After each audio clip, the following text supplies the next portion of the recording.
지난 1998년 12월 작성된 서울교통공사 작업환경조사 보고서에 있는 지축 차량 사업소 조사 결과입니다.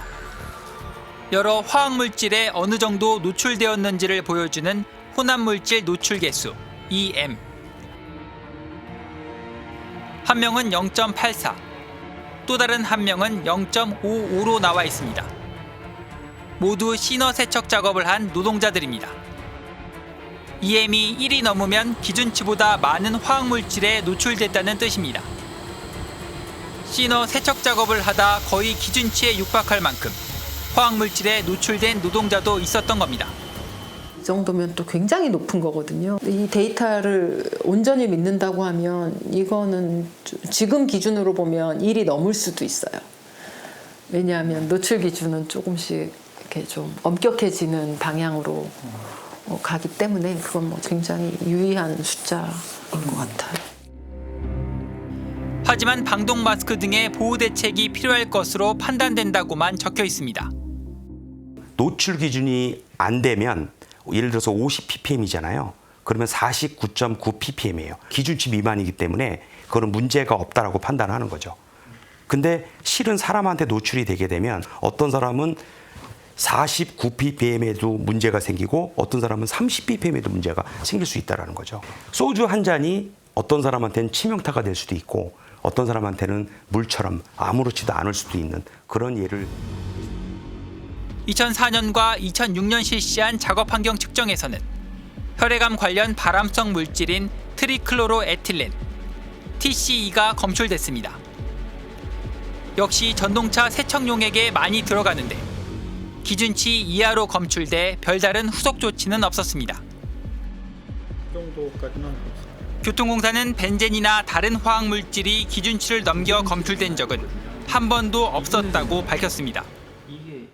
작업환경 측정과 관련해서 데이터가 이제 혈액암 관련, 벤젠 관련해서 노출치를 넘어선 경우는 한 번도 없었던 걸로 알고 있습니다. 정확하게 표현하면 0.001도 검출은 되죠. 근데 기준치를 초과하는 경우들이 전혀 없었기 때문이라고 할 수 있습니다. 그런데 작업환경 측정은 날짜를 정해놓고 지정된 작업자의 몸에 포집기를 부착하는 방식으로 이뤄집니다. 초점도 공기 질에 맞춰져 있습니다. 측정하는 날 환기 막 시키고 깨끗하게 해놓고 이거 하면은 그냥 넘어가는 거예요. 평상시 이루어지는 작업 중에 어떤 특정한 작업이 제일 문제가 되는지 그리고 그 작업이 언제 어떻게 이루어지는지를 판단해서 그 측정해야 되는데 안 해요. 그렇게. 지축 차량 사업소의 현재 작업 환경은 어떨까? 서울교통공사의 협조로 내부 도장 작업장을 취재했습니다. 작업자들은 방진복을 입고 얼굴 전체를 가리는 마스크를 썼습니다. 이 안에 탄소가 이게 필터예요. 그 외부 공기를 들어가서 필터 연결해서 이 안에서 뽑을 수 있는 거예요.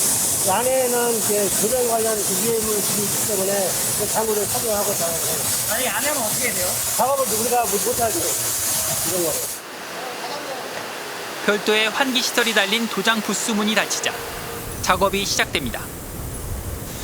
사업소 측은 평소 일하는 모습 그대로라고 강조했습니다. 평소에 작업할 때는 이거 닫아놓고 밖으로 외부로 나오면 안 되니까 그렇게 하거든요. 그런데 이보다 며칠 전 현장 노동자들이 직접 찍은 영상은 다릅니다. 도장 부스 문은 활짝 열려 있고 보호 장구를 제대로 갖추지 않은 다른 작업자들이 수시로 주변을 오갑니다. 마스크를 벗고 쉬는 사람도 있습니다. 소비 장치는 거의 가동되지 그러니까 효과가 없는 상태로 작업하고 있다 이렇게 볼 수 있거든요. 그 사방팔방으로 다 열려 있기 때문에 여기에서 작업하고 있는 이 유해 물질이 바깥으로 다 확산이 되겠죠. 그럼 여기서 쉬고 계신 분에게도 노출이 되고 있는 상황으로 보여집니다. 복장도 달랐습니다. 취재진에게 현장을 공개했을 때는 얼굴 전체를 덮는 마스크를 쓰고 있었는데 이 영상에는 입과 코만 덮는 방독 마스크가 찍혀 있었습니다. 장갑도 보면 지금 까만색 그 젖어 있잖아요. 이런 것들을 보면 장갑으로 충분히 이 화학 물질이 피부로 침착될 수 있다는 걸 볼 수가 있습니다. 예, 그래서 굉장히 위험하다고 볼 수가 있고요. 눈도 당연히 곡을 써야 되는 거죠. 곡을 점막으로도 충분히 들어갈 수 있는 거거든요. 이에 대해 서울교통공사는 안전장구를 제대로 착용하고 도장부스 문을 닫은 뒤 작업하는 원칙을 평소에도 지키고 있다고 거듭 밝혔습니다. 세척 작업장에선 작업자들이 기름 찌꺼기를 손으로 긁어내거나 고압 에어건으로 털어내고 있었습니다. 밀폐형 증기 세척을 해야 되는 대표적인 공정이죠.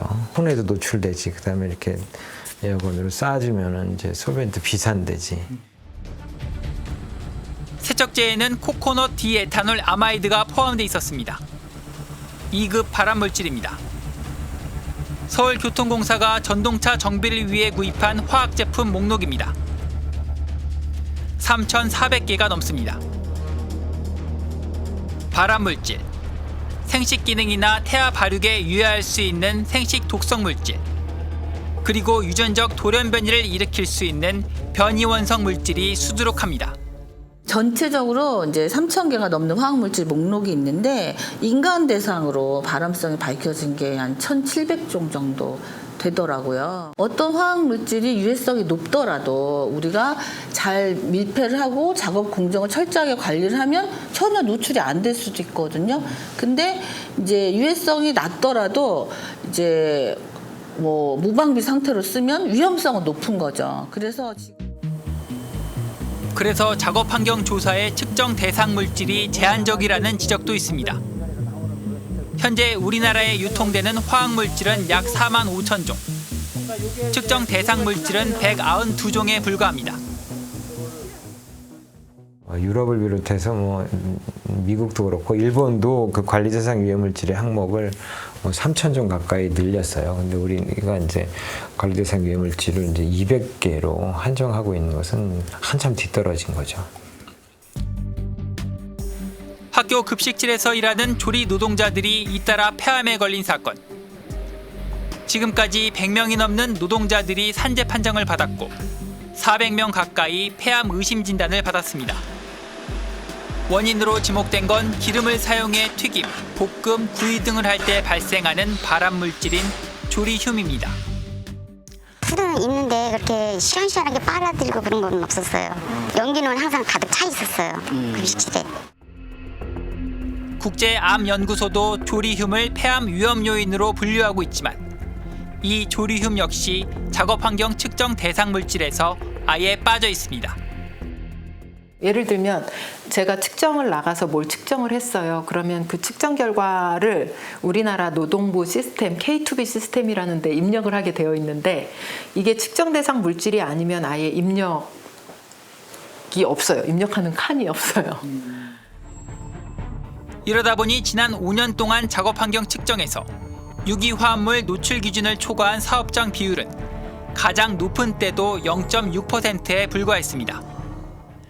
그 숫자만 놓고 보면은 우리나라의 산업보건의 수준은 굉장히 높은 수준이에요. 예, 초과되는 사업장이 거의 없는 거죠. 그래서 초과되는 사업장, 고위험 사업장들만 일부 관리하면 되는데 왜 이렇게 직업병이 많이 발생을 하고 또 사고가 발생을 하느냐, 이런 것들에 대한 의문을 가지게 되는 거죠. 안전장치가 돼야 할 제도가 작업 환경의 현실을 제대로 반영하지 못하고 있는 겁니다.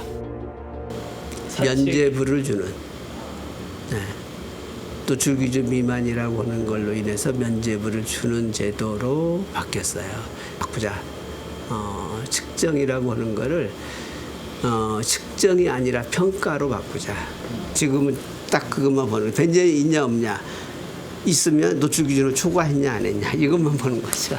그것이 앞으로 어떤 위험성이 있을지, 혹시 반영되지 않은 위험성이 숨어 있지는 않을지, 이제 이런 것들을 보는 거가 평가죠.